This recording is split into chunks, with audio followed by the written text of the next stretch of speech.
நம சிவாய போற்றுவோம். ஓம் சிவாய நமக. என் அன்பு குழந்தையே, உன் வாழ்வில் நடந்த எல்லாவற்றை பற்றியும் என்னிடம் சொல்லிக்கொண்டே இருக்க வேண்டும் என்ற அவசியமில்லை. ஏனென்றால் எல்லாவற்றையும் நடத்தி கொடுப்பவன் நான் அல்லவா?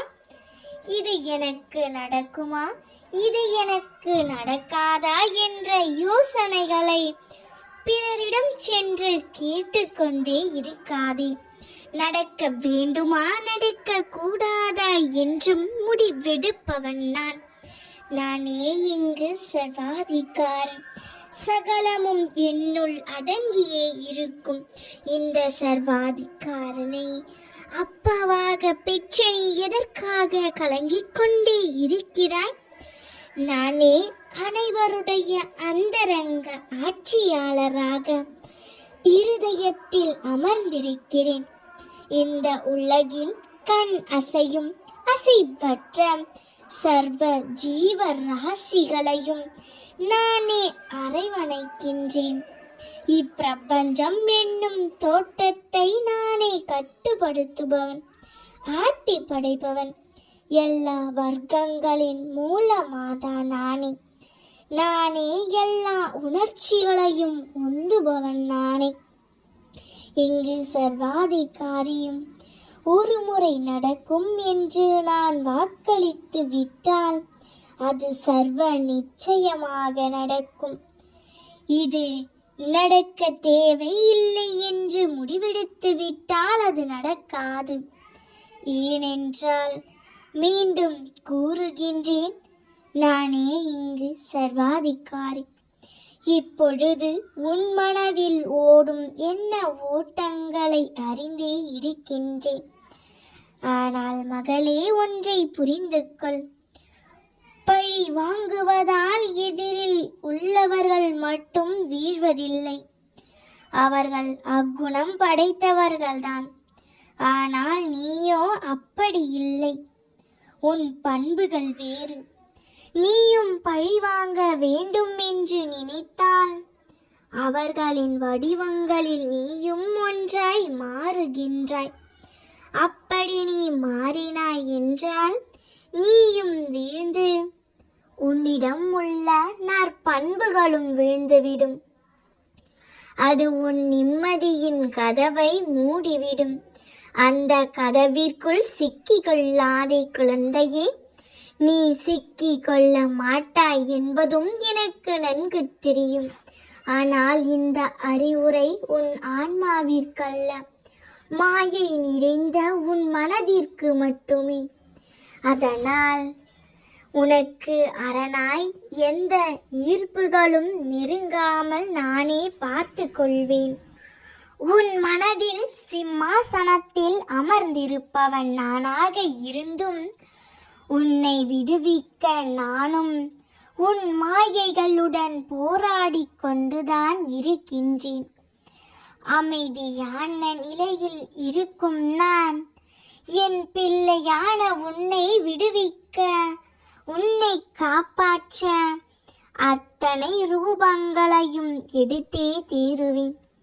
உனக்குள் உன்னை முன்னேற விடாமல் உன்னை முடக்கும் உன் எண்ணங்கள், சிந்தனைகள் என எல்லாவற்றில் இருந்தும் உன்னை நான் விடுதலை செய்வேன். உன் மனதை காயப்படுத்தும் உன் மனதிற்கே இந்த நிலைமை என்றால் வெளியில் உன்னை காயப்படுத்துபவர்களை நான் சும்மா விடுவேனா? அற்புதமான இந்த நாளில் உன் வாழ்க்கைக்கு ஒரு நல்ல வழி பிறக்க போகிறது செல்லமே. இது உண்மையாகவே உன் வாழ்க்கையில் பல நல்ல விஷயங்களை கொண்டு வரத்தான் போகிறது. சகிப்பு தன்மையுடனும் மகிழ்ச்சியுடனும் உன் வாழ்க்கையை நீ ஆனந்தமாக வாழப் போகிறாய் செல்லமே. ஒழுக்கத்துடன் வாழ வேண்டும் என்று நீ நினைப்பதும், தன்னலம் இல்லாத சிந்தனையோடு நீ வாழ்வதும், என்மேல் நிலையான பக்தியோடும் நம்பிக்கையோடும் இருப்பதும் உன் அம்மாவிற்கு மிகவும் பிடித்து இருக்கின்றது தங்கமே. உனக்கு ஏற்பட்ட துயரங்கள் எல்லாமே உன்னை விட்டு விலக போகிறது. உண்மையான பாசத்திற்காக நீ ஏங்கிக் கொண்டிருப்பது எனக்கு தெரியும்.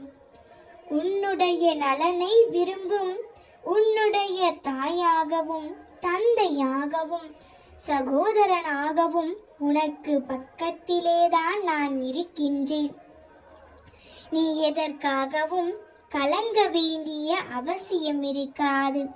பிள்ளையே, என் நெற்றியை தொட்ட உன் வாழ்க்கையை இனி பிரகாசமாக மாறப்போகிறது. நீ எதிர்பார்த்த அத்தனை விஷயங்களையும் என்னுடைய அற்புதத்தால் உனக்கு நல்லது நடத்தி காட்டப் போகிறேன். இந்த மாதம் நடக்க போகின்ற விஷயங்களால் நீ மகிழ்ச்சியில் ஆடித்தான் போக போகிறாய்.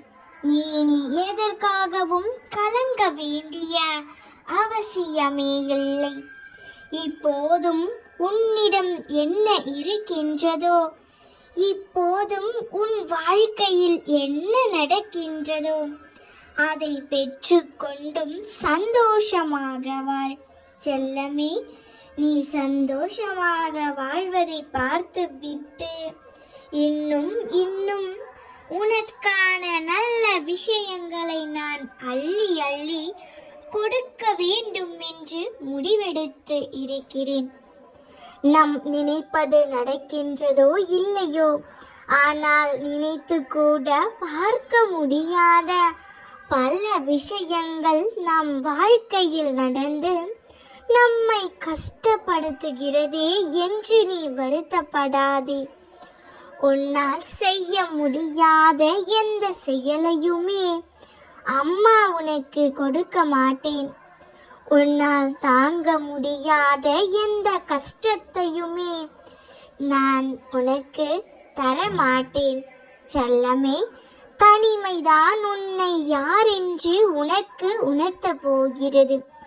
உன்னுடைய எண்ணங்கள் நிறைவேற வேண்டும் என்றால் உன் மனதிற்குள் நல்ல எண்ணங்களை வளர்த்துக்கொள்.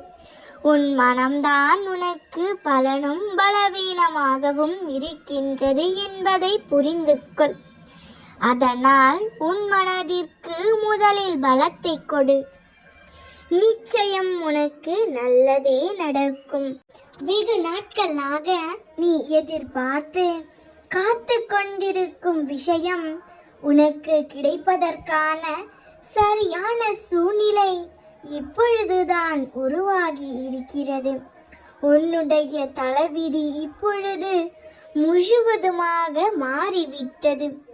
அழுது அதற்றிய கண்களும் வாயும் இப்பொழுது மகிழ்ச்சியான சிரிப்புடன் புன்னகைக்கும்படி இப்பொழுது உன் வாழ்க்கையில் மிகப்பெரிய நல்ல விஷயம் நடக்க போகிறது. இதுவரை உனக்கு நீயே ஆறுதல் சொல்லிக் கொண்டாலும் உன் மனதை தேற்றிக் கொண்டு சமாதானம் அடைந்தாலுமே கூட பல நாட்களில் உனக்கே தெரியாமல் உன் மன வேதனையும் மன சுமையும் அதிகமாகி நீ கண்கள் கலங்கி அழுததை நான் பார்த்திருக்கிறேன். செல்லமே, இப்போது அவை எல்லாவற்றிற்குமே ஒரு முடிவு கட்டுவதற்கு தான் உன் அப்பா நான் வந்திருக்கின்றேன். இன்னும் 2 நாட்களில் உன்னுடைய வாழ்க்கை மிக பெரிய மாறுதலை சந்திக்க போகிறது கண்மணி. ஒரு சில நேரங்களில் எல்லாவற்றையுமே மறந்து கடந்து வந்துவிட வேண்டும் என்று தைரியமாக துடிப்பாக நினைக்கிறாய். அதற்கான முயற்சிகளையும் செய்கிறாய். ஆனால் உன் விஷயங்களில் நடக்கின்ற சில விஷயங்களை பார்க்கும் பொழுது மீண்டும் உன் மனம் ரணமாகி அதனால் உன் மனம் கஷ்டப்படுவதை நான் பார்க்கும் பொழுதுதான் இந்த மாறுதலை உன் வாழ்க்கையில் செய்தே ஆக வேண்டும் என்று முடிவெடுத்தேன். நீ அதிக நேரமெல்லாம் காத்திருக்க வேண்டாம். இன்னும் 24 மணி நேரத்தில் பிறக்க போகும் அந்த நாளானது நிச்சயமாக உன் வாழ்க்கையை சிறப்பாக மாற்றப் போகிறது. நீ மறக்க வேண்டும் என்று நினைக்கும் விஷயம் மேலும் மேலும் உன் ஞாபகத்திற்கு வந்து உன்னை கஷ்டப்படுத்துவது எனக்கு புரிகிறது. வேண்டாம் செல்லமே, நீ அதை மறக்கவும் வேண்டாம், மறுக்கவும் வேண்டாம். அதை கடந்து வந்து விடு. நீ அந்த யோசனை வராமலே தடுத்து நிறுத்திவிடு. உன்னுடைய கடந்த காலத்தை எல்லாம் நெருப்பில் போட்டு பொசுக்கி உனக்கான உதியாக நான் கொடுக்கிறேன். நடந்து முடிந்தவற்றை எல்லாவற்றையும் மறந்துவிட்டு இனி நடக்க போவதை மட்டும் சந்தோஷமாக எதிர்பார்த்து நில். நிச்சயம் அது உனக்கு சந்தோஷத்தை மட்டுமே கொடுக்கும். அப்பாவின் மீது நம்பிக்கை இருந்தால் மீண்டும் ஒரு முறை நான் சொல்வதை கேட்டுப்பார். நிச்சயம் நல்லதே நடக்கும். நாம் இருக்க பயமேன்.